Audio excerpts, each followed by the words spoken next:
Hi, good evening. My name is Dr. Amy Dayries. I'm a dentist in Roswell, Georgia. And tonight I'm going to be doing a webinar on gene SNPs, the new medical treatment paradigm, and how it relates to sleep. This is an explosive area of current medical research. We're in 2019, and there are actually hundreds and hundreds, maybe thousands, of gene SNPs that have been isolated from the Human Genome Project that took place a number of years ago. And really now we can begin to study these individual gene SNPs.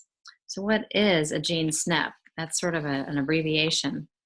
Gene SNP is an abbreviation for a single nucleotide polymorphism. And most of the population has a number of these gene SNPs. Now, this type of gene SNP is not the type of mutation where you would have something very serious like a Down syndrome. It's something that can be turned on, upregulated, or downregulated based upon our lifestyle. And it can activate or deactivate various metabolic pathways. So a lot of times these involve various enzymes that help us to accomplish a task or a chemical reaction in our body. So when we look at gene synthesis, this is a new sort of way to look at overall health. We're looking at whether or not enzymes work in a fast way or a slow way. But we think that about 40% of Americans have at least a number of these. And we want to see which ones of these we can bypass by lifestyle modification or nutritional changes. So tonight, that's what we're going to be discussing. Are these gene SNPs, and which ones specifically we know about in relation to sleep, and what we can do about upregulating these, or downregulating these, so that we can live better and sleep better. So without further ado, I'm going to share my slideshow, and that's coming up right now. One second.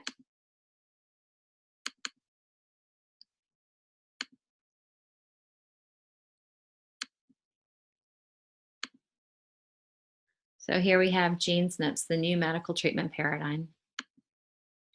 And this is sort of a generic slide. And the point of the slide is to just suggest that with our own UPC code, so to speak, or our own human DNA genome, we are given from our mom and our father these various genes. We get one from each parent on all levels. And these gene SNPs have various roles in our overall health. So it's not like one only is going to affect the heart. One might affect the heart, also digestion, and how we think, our emotions.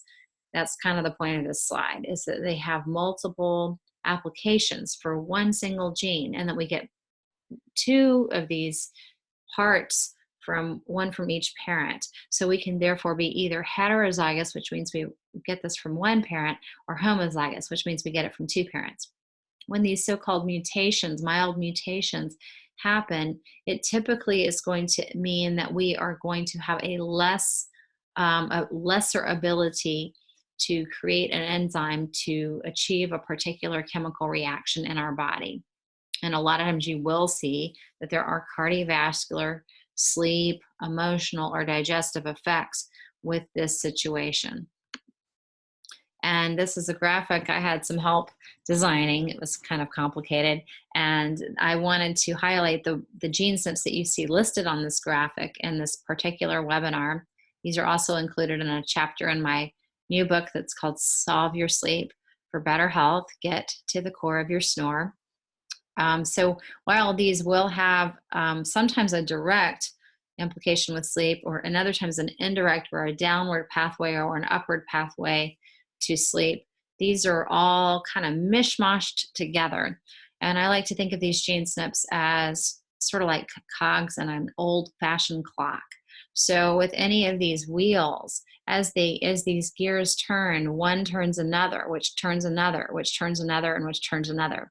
So let me kind of give an overview here of what you're looking at, because when I've tried to run this by some friends ahead of time before this webinar, they were like, Amy, that's a lot of science.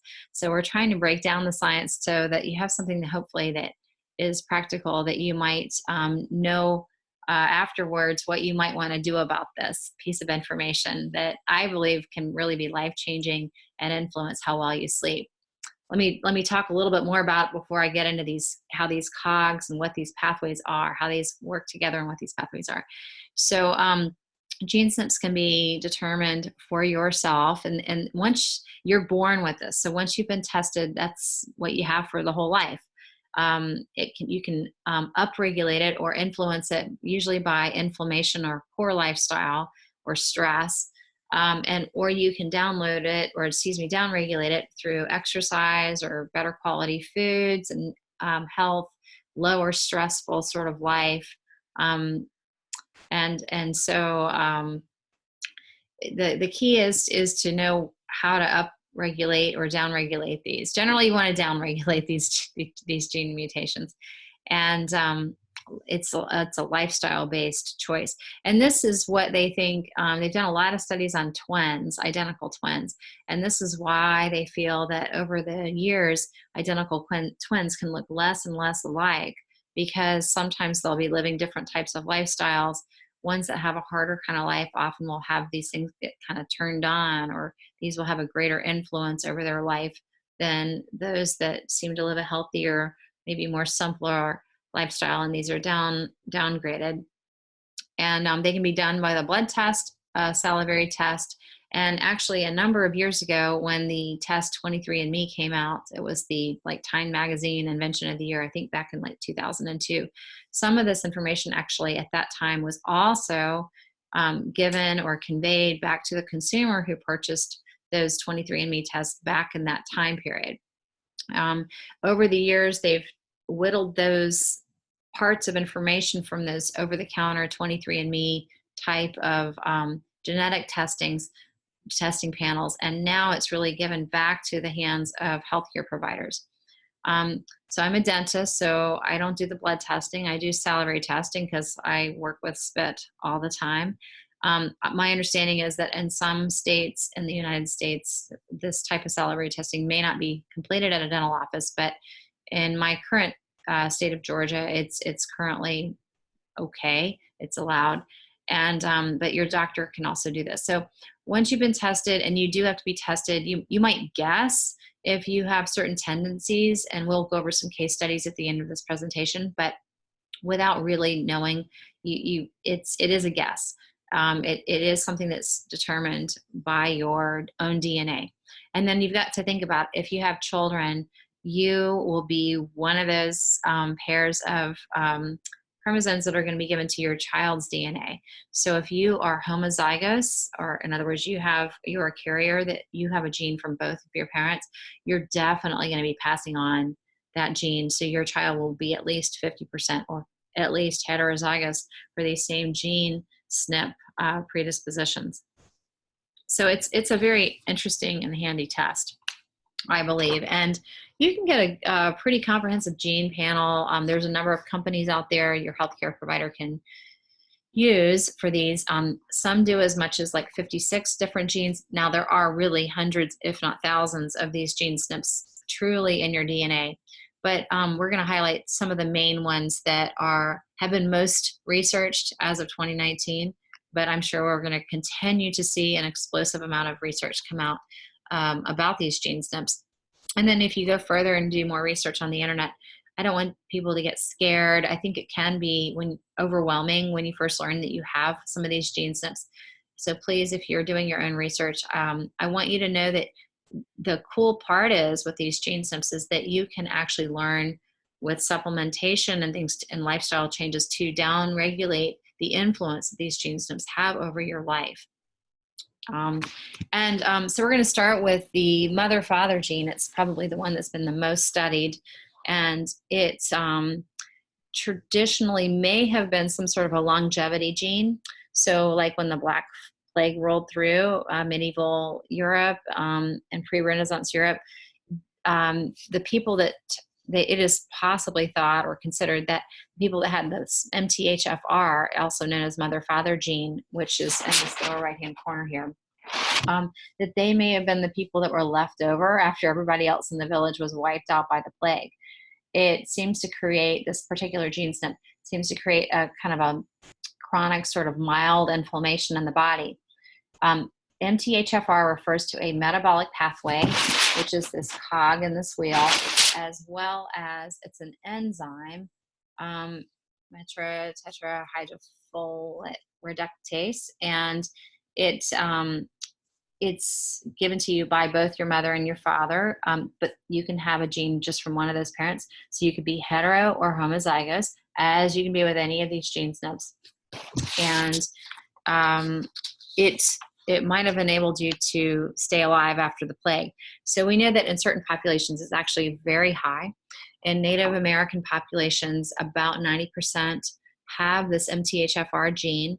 And because it's an interesting thing, because it's as an enzyme, it helps people detox themselves of viruses. So these people may be more likely to get like shingles, or if they have heavy metal burdens in their body, they are going to have a harder time of detoxing if this gene has been turned on with a homo or heterozygous gift from their parents, and a lifestyle like a life stress, emotional, physical, can upregulate this. It is also, if there's two main versions of this, the C677 and the 1298, and the C677 seems to be more associated with like mental or emotional troubles like schizophrenia, but also infertility. And the A1298, it seems to be more associated with a cardiovascular problem, heart disease, diabetes. So these chronic inflammatory conditions, actually a lot of those are very similar to gum disease that we've discussed about in the inflammation webinar that was given a couple of weeks ago. So in summary, if you carry this MTHFR and it's been upregulated, you may start experiencing in your life immunity issues. You get sick more and more often. You have trouble, your liver's having trouble detoxifying because you don't have enough of this enzyme to detox your body from different conditions, and the liver is your main detoxifying organ, so it's struggling with a burden. So if you have a heavy metal burden, it's going to really greatly slow it down. Heavy metals, by the way, especially like mercury, have a predilection for sulfur groups, which are also very commonly involved in enzyme molecules. So there's a very strong covalent bond with the mercury and the enzyme, so it can really lock you up if you have a heavy metal toxicity and you have this MTHFR gene, SNP. So going back to our diagram here, when you have the MTHFR, you have a reduced glutathione ability. That's your main liver detoxifying chemical. You tend towards having digestive issues because you can't digest your food, which could have been done with your liver with fats and oils. So you tend towards having IBS. And therefore, because you have an IBS cascade happening, you tend towards autoimmune issues, which include allergies, anxiety, sensitivity, just like you're going to see with a leaky gut type of problem, and ultimately a brain fog. Later in life, you develop cardiovascular issues, diabetes, thyroid problems, low thyroid specifically, and pain intolerance. You will also, like I said, it's sometimes more of a predilection with the C677. You'll experience depression, but with either one, you can have fatigue, estrogen fluctuations, particularly after menopause, insomnia, headaches, and fertility issues, which with the C677, those fertility issues really sort of seem to be kind of ongoing throughout everything. So we mentioned that Native Americans are 90% positive for MTHFR gene, probably about 50% of European descent people. And MTHFR is responsible for how we absorb many of the vitamin Bs, including B2, which is riboflavin, B9, which is folic acid, and vitamin B12.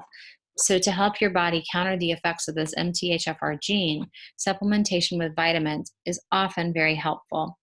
Supplementation with vitamins that are preloaded with what the body is lacking in terms of the enzyme are especially helpful for these MTHFR people.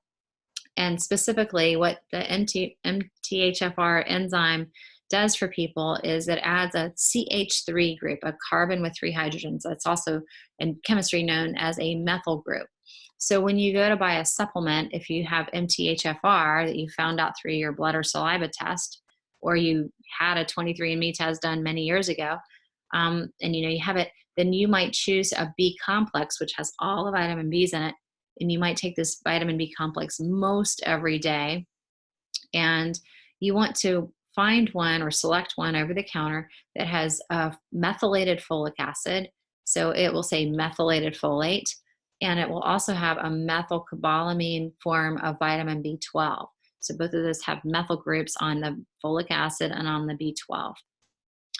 You will also find it helpful to take riboflavin, which is going to be in your B complex. That's also known as vitamin B2, niacin, which is also known as vitamin B3, and vitamin B6, which is a pyridoxine. Also, these people are going to be very well benefited from taking a vitamin C and a zinc supplement, because it helps to turn this wheel. So going back to our diagram here, you'll see in the little circles some of the vitamins that are really important to help turn the wheel. So you'll see your zinc, your B12, your B6, and your vitamin C around your MTHFR wheel. Folic acid is indirectly listed. It's up here because it's needed in several other places. So, but folic acid goes down here. And what this is doing, as this wheel turns, it's balancing this so-called wheel over here, which involves homocysteine levels. And homocysteine is an inflammatory chemical.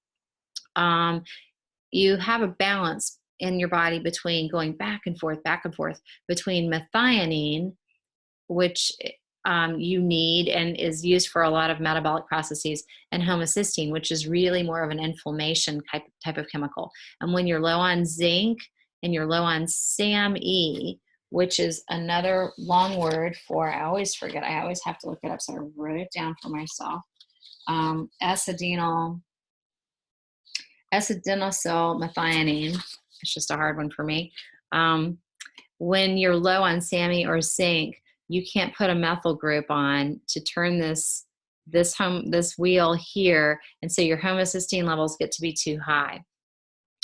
And then you have an imbalance, and you end up making these other toxic kind of chemicals. Transsulfuration happens, you get insulin resistance, formation of glutathione, but a lot of times this insulin resistance is the predominant cycle here, problems with digestion and detoxifying things, and you end up with just imbalances and things, anxiety, GERD, joint pain, other problems when you don't have this wheel turning well.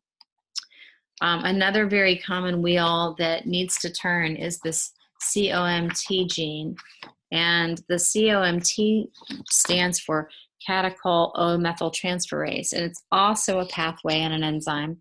This enzyme breaks down catecholamines such as dopamine, epinephrine, and norepinephrine. It's another pathway that contributes to a potential buildup in inflammatory chemicals such as this homocysteine. It's linked to a woman's ability to dump extra estrogens, especially after menopause, and continues into the next phase of her life. Buildup of these higher estrogens is actually linked to a higher breast cancer rate in some women. If you have this COMT gene and you're homo or heterozygous for it, you're a much more likely candidate for breast cancer. It's also connected to many increased states of anxiety, where you just can't, maybe you hold a grudge more often, you are a chronic sort of worrier, and this can be also amplified by lifestyle choices like enjoying alcohol, and sometimes some addiction issues can kind of crop up with the COMT pathway, which is over this way. They're often discussed in conjunction with mother-father, because the mother-father gene turns this wheel about biopterin, which is going to turn the COMT wheel. And then a spin-off of this COMT is going to be your MAOB. And MAOB is a pathway which helps you produce, or actually break down and keep out of the bloodstream, a number of these other brain chemicals like your epinephrine, your dopamine, and your serotonin.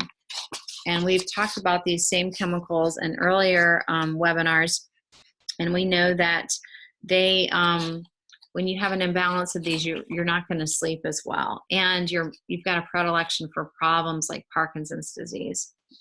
So to be a little bit more specific about that, MAOB, which is here right after this COMT, is going to, it's an enzyme involved in the degradation of processes for various monoamines released by neurons and glial cells, including serotonin and norepinephrine and dopamine. But the most important one with this MAOB is going to be something called phenylethylamine. And then going over this way, and so if you have MAOB, you're going to have low energy and oftentimes feel depressed. And MAOA people, you might see there's a connection directly with 5-HTP, which we talked about how it helps you stay asleep, and serotonin, which also helps you stay asleep. So MAOA people, the MAOA enzyme should be responsible for breaking down monoamines ingested in food that include tyramine, norepinephrine, serotonin, and 5-HT, which is like a precursor of the 5-HTP, and dopamine. And it's more responsible, it's the bulk of what's responsible for serotonin, melatonin, norepinephrine, and epinephrine. These people that have the MAOA and the MAOAB do not handle stress very well. Like I mentioned, they're sort of worriers, and they emotionally just trigger more easily with stress. They have a harder time just sort of settling down.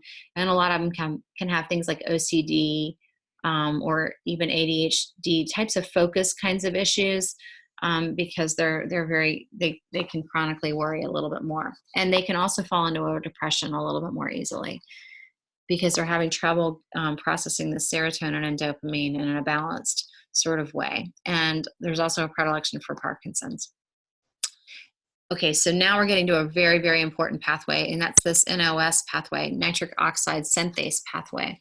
We talked about the nitric oxide pathway and how the mouth is responsible for maybe 25 to 50% of your ability to process or make this gas called nitric oxide, which has 7 main, there's actually more than that, but I like to focus on 7 main contributing factors for health that nitric oxide achieves. And we'll go over that in just a minute. And then indirectly, if you think back to high school biology, this nitric oxide pathway is going to be directly involved with the Krebs cycle. So when these wheels, this wheel doesn't turn, this wheel doesn't turn, this wheel doesn't turn, then this wheel doesn't turn, and then this wheel doesn't turn, you end up feeling chronically fatigued and have a lot of stress.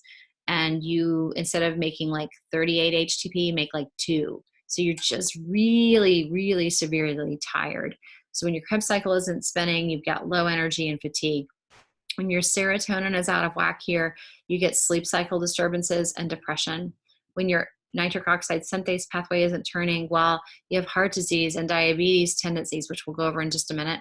When your dopamine isn't working, which is located right here, you're going to have fatigue and depression. And when your COMT isn't working here after the dopamine, you're going to end up with a stress intolerance, anxiety, insomnia, allergic tendencies, and IBS because you've built up of toxins and you don't process your food really well because you've got these other chemicals and things going on in your gut that you're not getting rid of very well. So, and then let's talk about these up here. We talked about MAOB and MAOA. We did not talk about MTR and MTRR. So let's do that. So MTR is right here and MTRR is right here. What does that mean? So this is your mother-father gene. This is the most highly researched gene SNP that has many, many, many well-known about, well-researched about tendencies or sets the person up for these troubles. So this is that balance with homocysteine. And when you have this MTR gene SNP or the MTR, and these little colors here, these little light blue ovals, these are enzyme pathways, the names of the enzyme pathways. The little gray circles are vitamins or minerals. If I didn't make that clear. But the MTR is when you're going to end up, because you don't have enough B12, you can't spend this. So you have more of a B12 deficiency, which is going to include fatigue. The signs of a vitamin B12 deficiency will usually show up, and you'll have actually decreased homocysteine levels, but things are not spinning well. If you have the MTRR, you're going to end up having more troubles down this way with diabetes, weight fluctuations, IBS, anxiety, stress, and tolerances. So let's go into a little bit more about these in a little bit more detail. That was sort of the big overview, and I'm just going to try to now recap these pathways and maybe go over just a few little case studies, because this is, I think, so maybe new to a lot of people. I think having something to refer to, maybe it'll help you remember it a little bit better. And I do hope that people out there will seek out finding out what gene SNPs that they have. That's kind of my ultimate goal for them, because I think it's a big piece in your overall healthcare puzzle. So the most commonly researched gene SNP is MTHFR. Methylated folate, this is what I want you to supplement with if you have it. Methylated folate, B9. Methylcobalamin, B12. That means it has a cobalt atom added. I know there's just some discrepancies out there, but generally speaking, most people with MTHFR are going to do well with this particular form of vitamin B12. Riboflavin, which is B2, vitamin C, and zinc. Please always check with your healthcare provider on all of these things, because, for instance, most people do well with this form of B12 if they have the MTHFR, but some people need adenylcobalamin, another form of B12. And I just want to make sure that people out there are getting good information and getting what they most need. These are health side effects that are associated with this gene SNP MTHFR. Many. I don't want to read off the list because there's so many, but this is a combination. There are a number of different MTHFR variations. You have the C677 and the A1298. This is a compilation of both of those. You can have variations on multiple levels of MTHFR. But in summary, if you have no MTHFR mutation, you're going to absorb the folic acid and the B12 that you eat at pretty much 100%, or you can expect to. But if you have one mutation with the C677, which is the one that's more tending towards fertility issues and maybe schizophrenia or emotional troubles, you're only going to absorb about 50% of the vitamins that we've just reviewed. If you have a homozygous or from both parents, a 2 mutation C677 variation, you're going to absorb only about 10% of the vitamins that we've discussed. So you really need to be able to supplement, I believe, to live your best life and sleep your best and just have your overall best health if you have this MTHFR, the C677 version. If you are the A1298C and you have it from one parent, so you're heterozygous, you will absorb about 70%, for instance, of your folic acid and your vitamin B12 that you eat, unless it's got to be in this methylated form, because the whole key is you don't make enough of this enzyme to be able to add a CH3 group, a methyl group, to the vitamin to be able to use it and turn that wheel. If you have the A1298C and you have 2 mutations, which means you have it from both parents or you're homozygous, you're only going to be able to absorb 20% of those vitamins we've been talking about. So you really are going to probably need to absorb supplement, at least on a somewhat regular basis, on and off. If you have the C677T and the A1298C and one from each parent, so you're only heterozygous from both, you're pretty still not so good off. You get about 20% of your vitamins. So to be aware of this could really be life-changing, because if you're running chronic fatigue and you're not getting your B12, you're taking it, but you can't absorb it, then you're just going to keep hitting a wall. And somebody could really change your life if you just got that lab result back and now you know. COMT, it's one of the other very top or highly studied and common gene SNPs, catechol methyltransferase. And these people are going to greatly benefit from taking a SAMe supplement. That's the one I always have trouble saying. It's S-adenosylmethionine. And you can buy this over the counter and take it every day. Magnesium, I would say on average at least 400 milligrams, and I would take the magnesium before bed and the SAMe during the day. The amount of SAMe, I would walk with your personal health care provider about that, or ask your dentist about it. Vitamin D, we've talked about how much vitamin D to take is really going to be based upon your blood level. If you don't know what it is, you are going to need to get tested. That's going to be with a lab or your doctor. but I would start with 5,000 units a day, and then stop taking that about 10 days before you get your blood test if you haven't been tested before and you're just antsy to try something or start.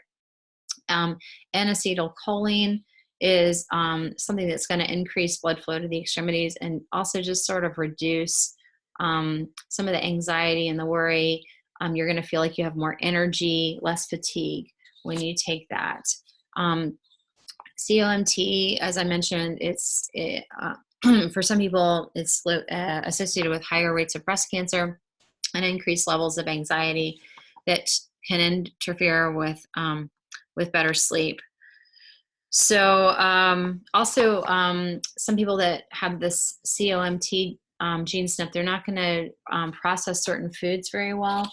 And these would include some of the amine-containing foods and some herbs.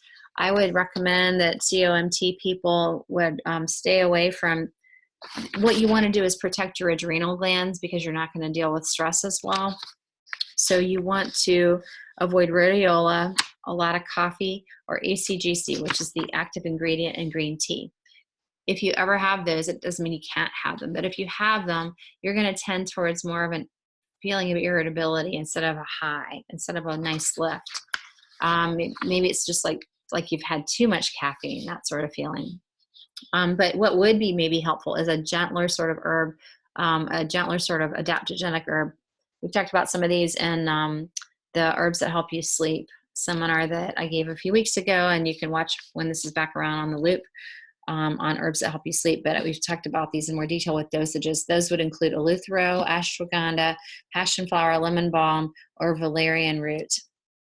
And a lot of these can help you sleep. The ashwagandha would help you sleep. The eleuthero, though, you could take in the morning, and it just kind of gives you a sense of ease and ability to handle things when you're just feeling wired and tired.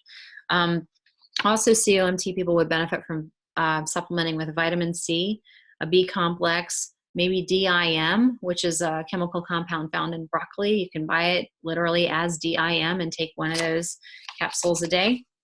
And you want to limit your foods that include high amounts of tyrosine, tryptophan, phenylalanine, and amines. So what foods are those? You want to limit your intake of amines, or I just said that, but specifically seaweed, spirulina, nuts and seeds, almonds. We mentioned coffee already and green tea, blueberries, walnuts, peanuts, pumpkin seeds, mung beans, lima beans, lentils, turkey, chicken, and beef specifically. You want to become more of a vegetarian, but not with the vegetarian fruits and vegetables that we've just mentioned. You want to stay away from a lot of meats and cheese because these are going to be containing a lot of amines, and that's going to aggravate this COMT situation. Okay, let's go into the nitric oxide pathway. This is directly influencing how much overall inflammation your body carries. We reviewed the nitric oxide pathway in our chapter on inflammation and diet in relation to sleep. And about 50% of your ability to make nitric oxide is going to be dependent on the bacteria that live in your mouth. So instead of this paradigm that we've had where we want to kill all the bacteria in the mouth, we now realize really there's just certain ones that really are virulent. They're generally they don't generally like oxygen, so they're anaerobic and they're in deeper periodontal types of pockets. Regular bacteria that are in your mouth are actually very helpful, and they convert nitrates in food, specifically green leafy vegetables and beets, to nitrites. And from there, they can convert it into nitric oxide gas. When you inadvertently, indiscriminately use a mouthwash, you're on a regular basis, you're killing off for up to 6 hours with a high prescription mouthwash your ability to make that nitric oxide up to about 50% of your body's capability. If you tend towards autoimmune disease, this cycles back around to your salivary glands. And if you have something like Sjogren's, which is an autoimmune condition that often is paired with rheumatoid arthritis and other secondary or primary even autoimmune conditions, you're going to really suffer and make your Sjogren's syndrome worse and really even more greatly impact how much nitric oxide you can make. And why is this so important? Well, it's produced two ways. You can do it either through diet, which is this process here, or you can make nitric oxide with this L-arginine pathway. But this pathway really shuts down after the age of 40. And that's why the medical community is more and more thinking that we start really beginning to rapidly age after this pathway shuts down. And what we're seeing are a lot of these chronic inflammatory conditions in this NOS cogwheel. It turns on chronic inflammation in the body. And we've tried to have L-arginine supplements. Those don't seem to work as effectively as just taking a nitric oxide. You can actually get something called Neo 40 tablets and test yourself over the counter with nitric oxide strips to see how well you're making this chemical, this gas that you have to constantly make it. Once you make it, it only lasts for like a second in the body. So you have to make it constantly. The nitric oxide pathway, nitric oxide is the most powerful vasodilator in the body. So there was a study last summer, it's in 2019 right now, where they were able to lower by 25 points diastolic and systolic blood pressure when people quit using mouthwash for a month and took a nitric oxide supplement. So we are seeing that it has a great impact on vasodilation and blood pressure, how well your kidneys process salts and potassium.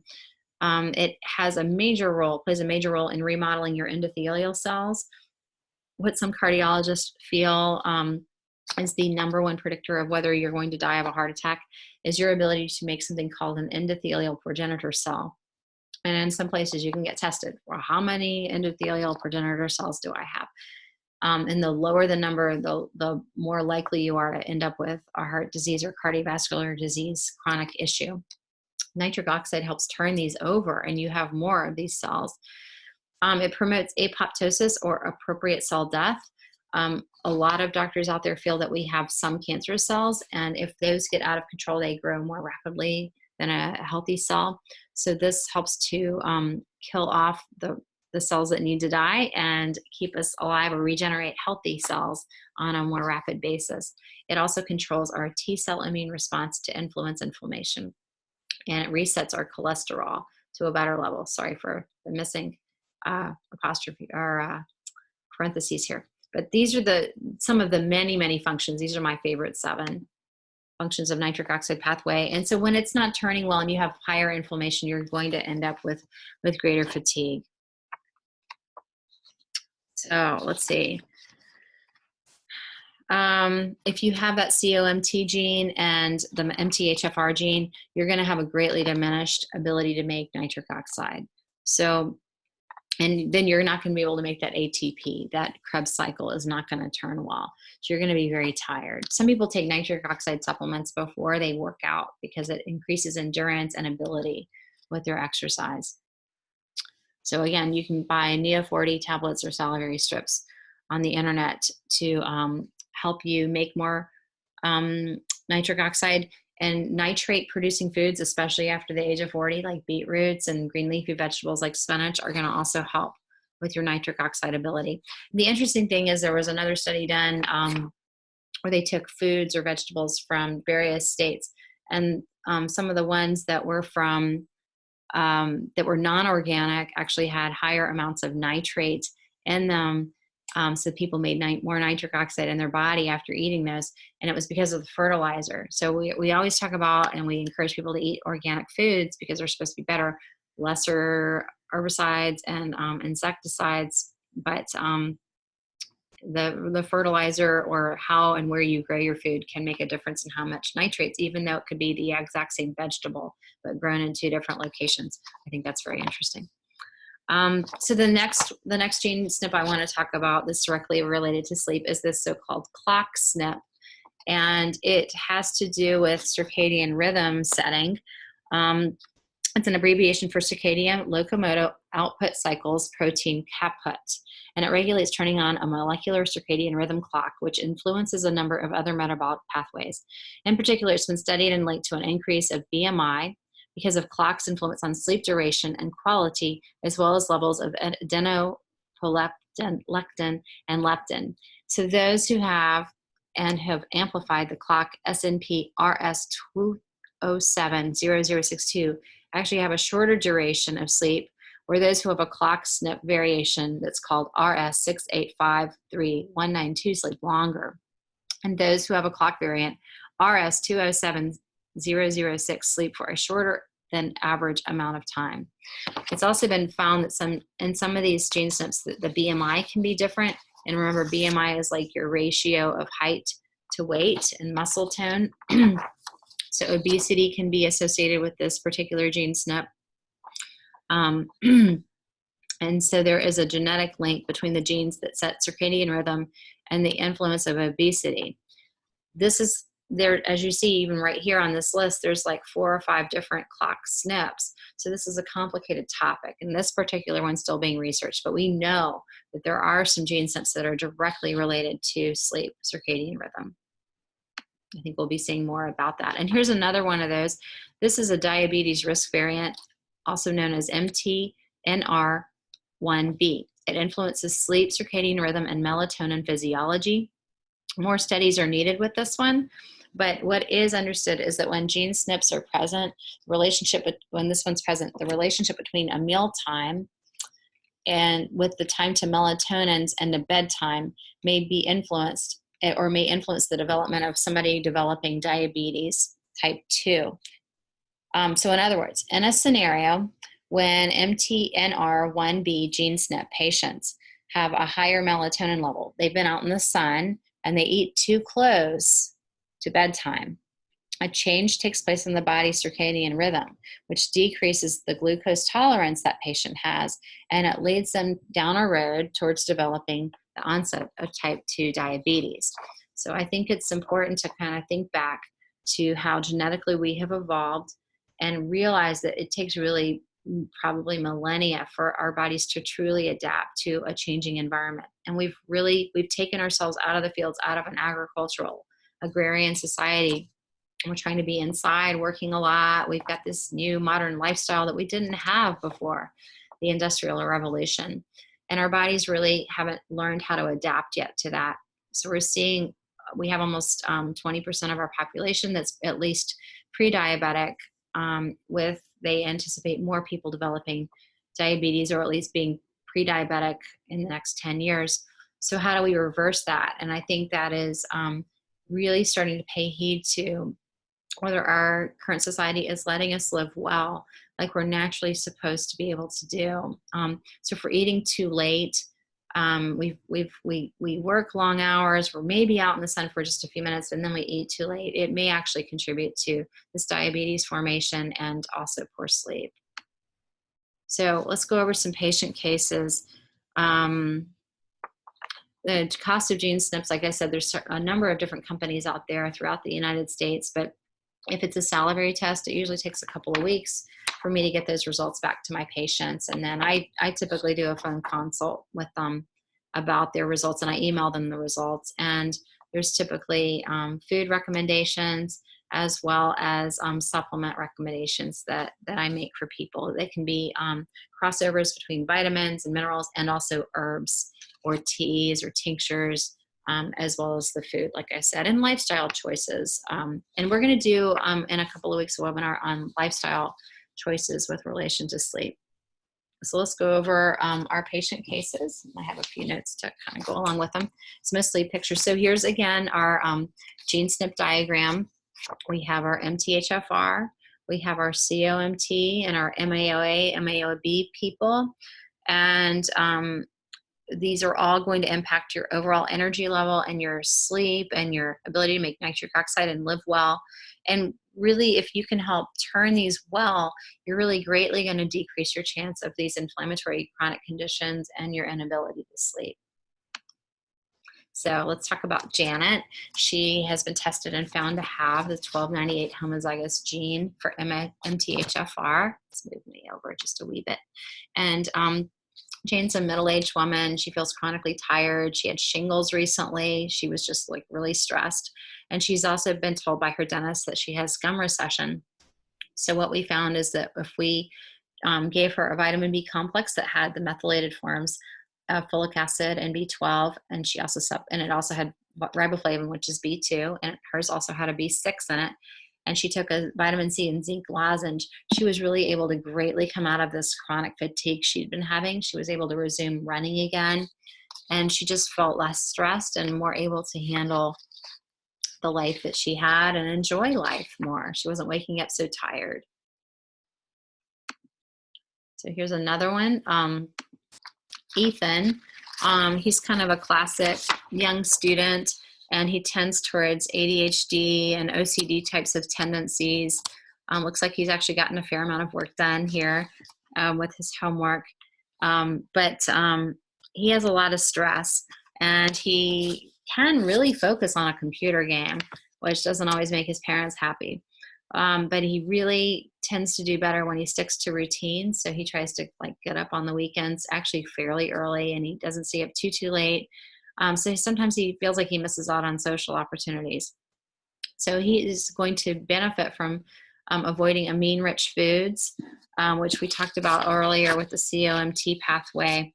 So those would include avoiding blueberries, walnuts, peanuts, certain types of beans like mung beans, kidneys, and lentils, and some of the meats that are going to contain high amounts of amine. So if you're going to eat meat, eat fresh meat. Don't go for lunch meats that are going to contain more preservatives and amine chemicals. The MAOB enzyme is going to be the one that's responsible for the degradation of certain neurotransmitters like dopamine, but specifically phenylethylamine. And when it's not working so well, you end up with a buildup of these types of chemicals, and that may be somewhat responsible for the emotional OCD tendency and the ADHD types of things, which we also know are going to be associated with lesser sleep because you're just wired and tired. And a lot of these kids end up on, other chemicals to try to treat something like Ritalin, to try to treat these focus issues, where if you can kind of focus on the diet, a low amine diet, and maybe you take some other herbs we talked about, and one of the herbs we talked about earlier was L. mucuna, and we would maybe do 200 milligrams capsules. It helps to regulate your dopamine. Remember, it was an over-the-counter for Parkinson's in some parts of the world. Phosphatidylserine would be another suggestion, or choline. 5-HTP possibly at night. Remember, that hasn't been studied over the long term, but at least maybe when he's doing exams or when he's feeling especially stressed. And L-theanine, 200 milligram capsules, also helps in balance inhibitory neurotransmitters. Those would be good suggestions for Ethan, so he doesn't feel so sad and bad. So let's talk about Sally. She has postpartum depression, and she also has this MAOA type of gene SNP, which is responsible for breaking down monoamines ingested in food, including tyrosine, norepinephrine, serotonin, and dopamine. So she is going to also benefit from a low amine food diet, like we mentioned for COMT and for MAOB people. And she would also do well possibly with 5-HTP at night. If she's still nursing, I would want her to check with her OBGYN and make sure, and a pediatrician to make sure everybody's okay. But she's feeling really bad. She's probably not nursing because she's considering taking antidepressants but they haven't worked for her so well in the past. And she's just really depressed. So she has this draining kind of sadness. It makes her anxious, terrible headaches, insomnia. And it's this mutation can really rapidly deplete your serotonin, which is that feel-good kind of hormone that you really need. And she's needed to take care of that baby. So 5-HTP might be a good idea.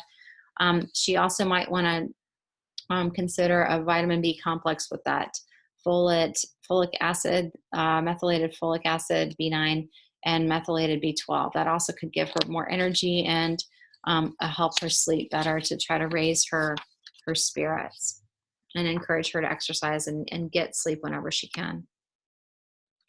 So I want to talk about Victor. He got one of those nitric oxide strips and found that he is basically white instead of hot pink.